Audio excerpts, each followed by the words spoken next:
Manang biday, ilukat mo man. Uy. Tagta na ikalumbabam. Takitaik, takinayangam. Ay Diyos por santo, nagdakkel gayam. Okay na yan.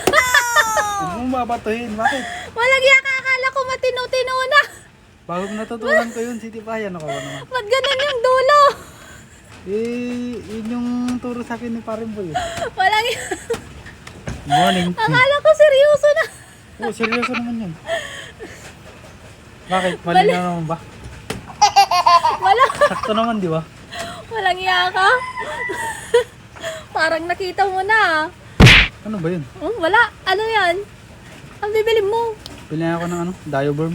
Ha? Dioberm. Ang Dioberm. Yung sabon na panligo. Kaya maliligo ako.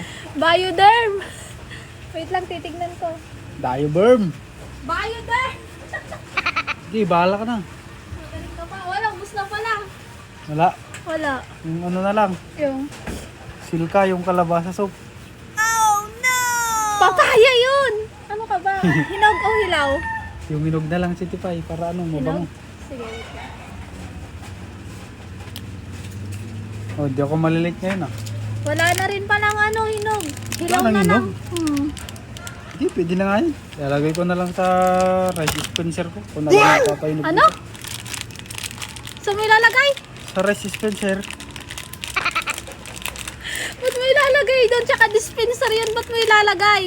Papainugin ko nga, di ba? Di ba ganun pag mga prutas na hindi hinog, nilalagay sa ano, lagayan ng bigas. Hindi daw prutas yan eh, panliligo mo yan eh. Baliw. Hindi, maliligo na ako, mapasok na ako. Hindi ako malilate ngayon eh. Wow, sige, bilisan mo. Nagawa na kayo ng tinapay. Thank you. Sige. Love you mo. Sige na dito pa Sige. Morning. Manang bida, ang ganda-ganda ng kantang yun. Pinapakit mo naman. Sige na, wala na. Visit.